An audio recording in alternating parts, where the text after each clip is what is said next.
How's it going, my friends? How are y'all doing on this fine February day? I actually woke up to kind of a surprise. It was a little bit cold out, but it actually started snowing, which was totally unexpected for me anyway.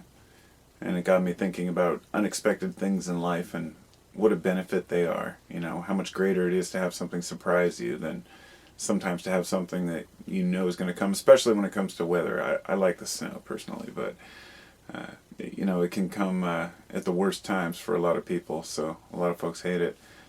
I guess I couldn't blame you if you live out east from here. I'm in the Portland area, so we don't get a whole lot.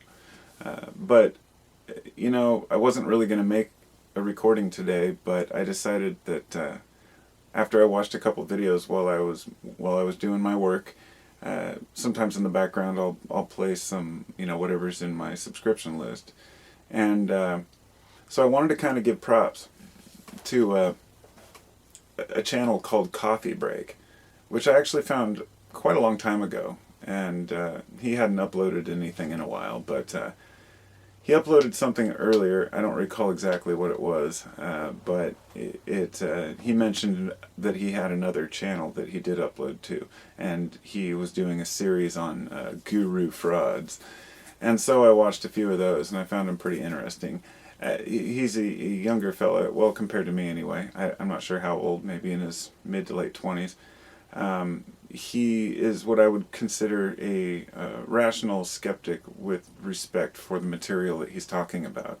And it got me thinking about, some of the things I've done lately, kind of how I tend to have like an expose on what I consider to be frauds in religion and guru land. And I ask myself why I do it. And he had many of the same reasons as I do. It's not about insulting anyone else. It's just about saving people just saving people their money and time of wasting time with these guys who pretend they know more than they do.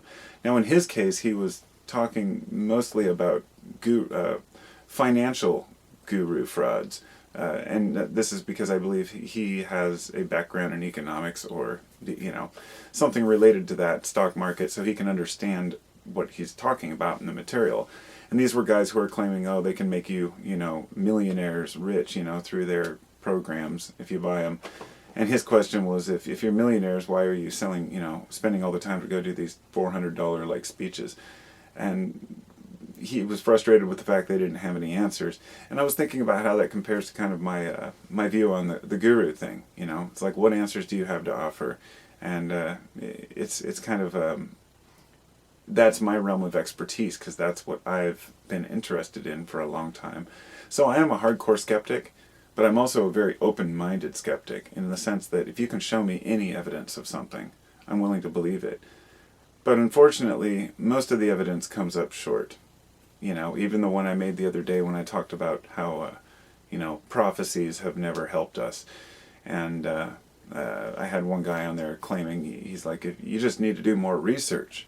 Prophecies are real. They happen all the time. And the example he used was like the return of the Messiah, which I was like, well, that prophecy hasn't even been fulfilled. So give me something that can actually, have some weight to it. Not for the sake of making a person look like they're wrong, but for anybody watching or reading the comments section, they deserve to at least have the right questions posed. And in the same way, in the garbage world of politics and internet trolls and people with their clickbait and their nonsense, I feel like I have to be a voice of reason out there, regardless of how people perceive it, or if they think maybe I have an angle on something. It doesn't really matter. I don't have any merch to sell you yet, but maybe I will down the road. There is something to be said about people having to make a living too, and if you are a YouTuber, the world has completely changed. 10 years ago, taking someone seriously as a YouTuber would be a joke, but it's funny because it got me thinking today about people use the term YouTube family, and I remember how disowned I felt by the family, back when my channel got deleted for nonsense. But at the same time, I wrote my dispute to YouTube. It took them a month, but they fixed the problem. But in the meantime, people supported me and stood up for me, and I thought that was just the coolest thing. One of my subscribers, Steel City, he even put up was like I found it when I was, looking through info on my channel, and I found this guy who had set up like a petition, Save Carpo's channel, and I was like, I felt it in my heart, the fact that people actually cared about my channel and me, and I thought about, that's one of the greatest things about my channel. With all the time I've had it up, I've thought, I don't really use a lot of catchy titles. If I were to make all my titles talk about Trump and the wall politically, or if I were to get into telling you I have all the answers to, what you need to live your life, or become some fake-ass plastic shaman, it might gain a lot of subscribers, but it wouldn't be real. And this is what I see on a lot of channels where there's just, even some of the most peaceful, rational videos, when it reaches a certain point that people don't really care about the individual. It's interesting because that's why I enjoy doing this still, is because my subscribers actually talk to me and comment back and forth. And of course I respond, that's part of the reason, but that I can still respond with so many subscribers, and at least I try. I read every comment, but it's like developing a community. But outside of that community is a different part of YouTube and all the rest of the internet, where people just want to argue and insult one another and be right and prove themselves. But sometimes it's not even about that. It's about people they feel like a number. So if you're just subscriber number 5 million on some channel, and all the first 10 comments say just the word first, that's when it's like, oh shit, you've made it somewhere when people start commenting first, and that's not a good place to be. I enjoy hearing people's perspectives, so that's why I enjoyed Coffee Break's channel, because he's able to do what I do in a way where he, not in the same way, but that he does it in a respectful manner. Instead of just going, look at these idiots, they're completely wrong and they're fools and screw these people. But of course, it doesn't mean he doesn't get frustrated with them. And I think he said, one of the videos I watched of his was, it was kind of a re-video, another video, kind of response to his original video on the School of Life. Now, if you haven't heard of the School of Life, they're a YouTube channel that started out, relatively small like any channel, but they have grown. They used to talk about all the, Aristotle and Plato, and had a whole section on like Greek philosophy and mythology. And then all of a sudden they just flipped a switch, and it was all about love and sex and relationships. And they started selling these books and calendars. And so he kind of attacked that by saying, look, it's kind of a shallow philosophy. And I couldn't really disagree with him. It had become something that originally it wasn't. But when he came back and addressed that, he said, hey, but that's for some people, and some people enjoy that, and so be it. That's fine, And but I understood where he was coming from. So many channels, it just becomes about, not about the content, but about catering your content to get the most out of what people need and their hopes. And of course, if you talk about people's sex lives, then, but it's the School of Life, not just the School of Love. If you want to make it the School of Love, make it the School of Love. So, but I still enjoy that channel too, once in a while. I've really left behind a lot of the channels I used to watch on YouTube, philosophy and thinking type channels, because, it's become, everything's celebrity culture, pop culture, and people want just quick quips. I've seen some of the coolest science channels that I've always, SciShow and a bunch of others that I enjoy watching on YouTube. They start repeating the same stories over and over. But on top of that, then they'll start talking about things that are completely irrelevant, that are obviously clickbait titles, that are questions you wouldn't ask, Things about snail penises or something. Hey, maybe that's interesting, but does it require an entire video? I don't know. Maybe. But you know where I'm coming from, It's hard to have kind of your own view on thing when there's so much BS, sensationalized titles, clickbait, frauds. And like I made a whole thing about spirit science the other day, and I haven't uploaded it because I just don't want to go there right now. Somebody's mowing their lawn, which is funny. There's hardly ever any noise back here, which is why I make videos here, but it's the old nice guys finish last type attitude, I guess is what I'm getting at. That if you try to do things the right way, and you're not a cutthroat type, like, And I don't mean that like you have to be harsh or mean, because there's plenty of successful people who, do it their own way and they do it properly and don't harm anyone. But I'm talking about success on a different level, something that you can make that's enduring, that holds on, and that stands the test of time. Not just, can you make a quick meme that makes you, that makes you famous, or, have some Instagram post from an influencer that makes you $1 million. I'm honestly pretty disgusted with that kind of shit. Influencer marketing has just corrupted it. All it's done is, it's riding on the coattails of the in the old days, Paula Abdul or MC Hammer drinking Pepsi on some fucking commercial trying to sell you a product. It's no different than that, but it's much sneakier because commercials have just become embedded in everything.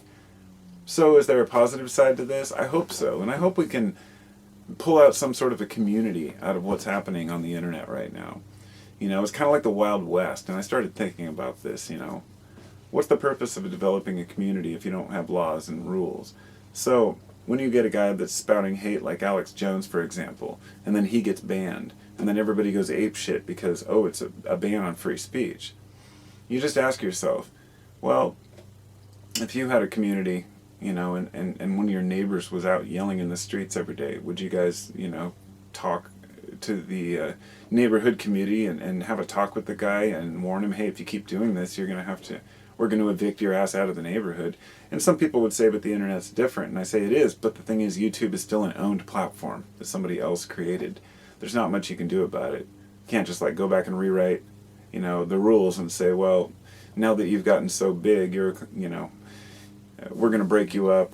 Because the thing is, even if you make regulations and laws and you try to take, let's say, YouTube away and the government puts their own rules and regulations, then you're relying on the government to make the regulations. The thing is, it's the people who make the internet, and it's the people who complain when things aren't going, when you have a really shitty comment section on YouTube.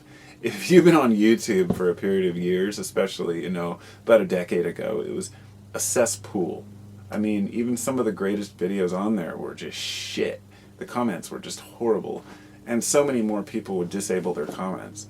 But, there were ups and downs, a lot of changes over the years. We used to be able to post response videos on videos, and watching the whole thing evolve is just kind of an amazing experience. I have hope for it one day, and the next day I just see all these celebrities and the fact that people are still interested in who's on a red carpet, what is this person wearing, or wow, where does she shop? Can I have a Coach purse too?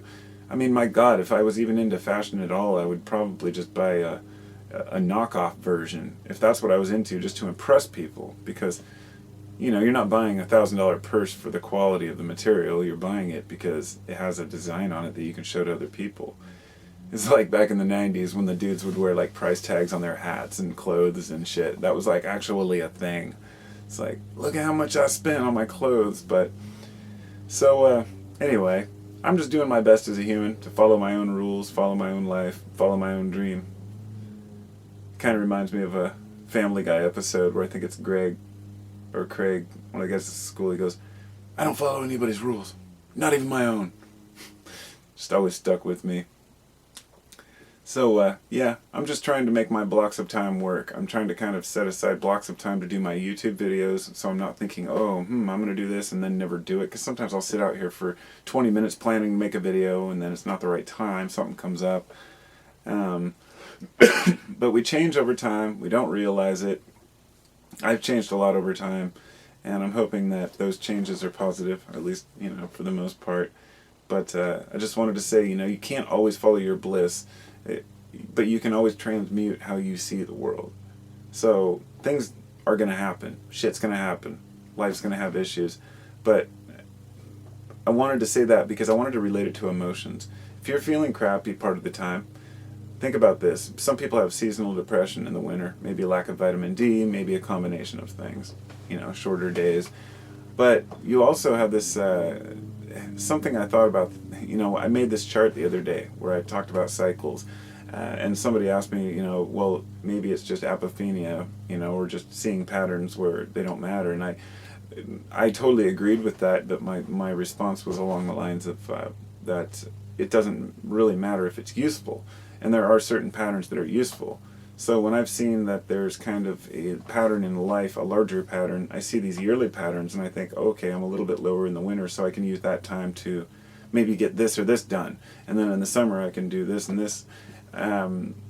But in the daily cycle, I don't know if you guys are like me, but I have my own motivational times. It tends to come between like 5 and 6 p.m. or maybe 4 and 8 p.m. And sometimes I get kind of a little just burned out in the afternoon, burnout between like 2 and 3. And a lot of people do, but there's times when I'm focused and I want to write. There's times when I want to read. There's times when I just want to watch a show. And so instead of saying, and the hardest thing for most people is that you have to work when you have to work. You don't get to decide, oh, I don't want to. So working for myself, I've tried to say, well, okay, I can set aside this time for this and this for this. And it's helpful because you can use those patterns of emotion to say, if I'm kind of angry right now, or I'm frustrated, or I'm not feeling it, I can just chill out for a bit, regain my composure. If I'm feeling really motivated, maybe that's time to do some rare laundry folding or something, probably something I should do more of, and trying to work on my own shortcomings in life because I have my strengths and weaknesses like everybody else. And being human is a pretty interesting experience. I guess it's the only one I know. Maybe it's the only one you know too.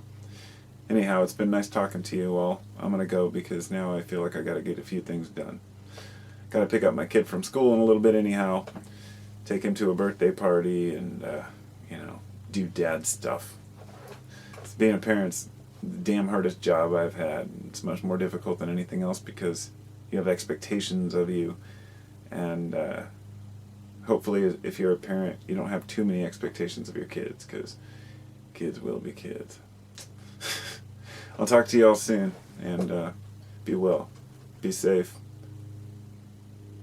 learn things, do what humans do.